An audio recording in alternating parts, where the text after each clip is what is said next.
I'm Sierra Goodwill down here at Gillette Stadium with our CLNS Patriots beat reporter Evan Lazar, continuing our countdown to training camp coverage.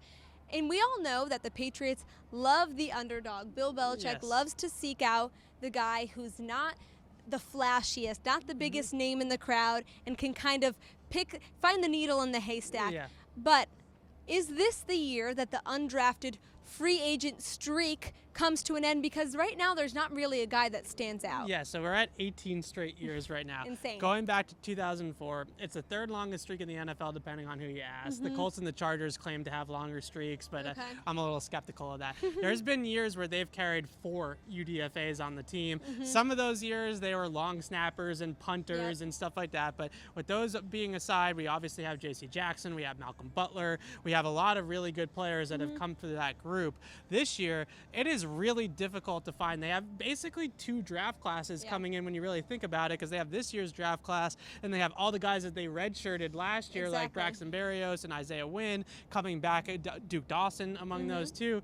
It is really difficult to find a spot for a UDFA on this roster. So it's really going to take a guy taking the position by storm and really forcing the Patriots to make a difficult decision and saying, you can't cut me because I'm too good of a football player. That's what it's going to take, because this year there isn't that open roster spot for a UDFA. Do you see a position on the Patriots that you see that there might be a slight opening for an undrafted player to kind of make their emergence? So, I mean, I think the wide receiver position is interesting. Obviously, you have Jacoby Myers, who I thought was going to get drafted at NC State, that didn't get drafted. The Patriots pick him up, converted quarterback, so he's got that kind of intelligence about him. And he also played a little bit in the slot at NC State as a kind of a bigger slot option. Then you also have Gunnar Olszewski, who's going to be kind of a fan favorite. He's undersized, but he's going to be a guy that's going to be in the mix.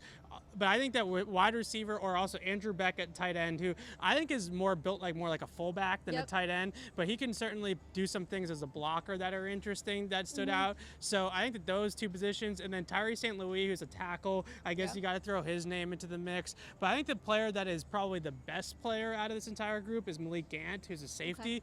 He plays more of like a strong box safety role, but he was definitely had the best college tape out of anybody that's here. And they also gave a lot of money to Terez Hall, who's a linebacker, who is pretty physical, a little bit undersized, but maybe might be a very good special teamer. So maybe that's his path to the roster. But if I had to be a betting man and kind of put my money on one guy, I would probably go with Jacoby Myers, just because he has the most skill, I think, out of this group, and he also has the best chance just based off the position that he plays. What do you think it is about the New England organization that has allowed these undrafted free agents to make a name for themselves and kind of turn into stars in their own right for so many years now? Well, I think the one thing, there's 2 things that I think really stand out. First thing, obviously, is it doesn't matter to Bill Belichick if you were drafted in the 5th round or you were undrafted. He's going to give every guy the same opportunity for the most part, and it's whoever gets the system first and whoever plays it the best that is going to win that roster spot, whether you are a 2nd round pick or a 7th round pick.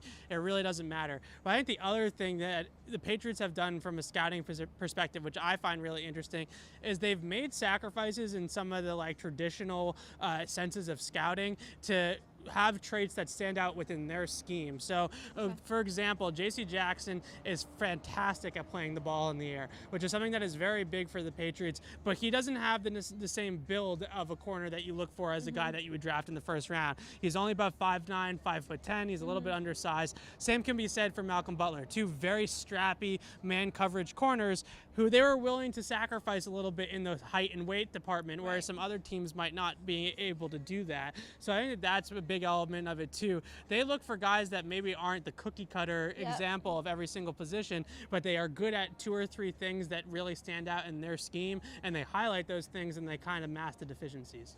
Well, this segment was brought to you by betonline.ag. Head to clnsmedia.com/win.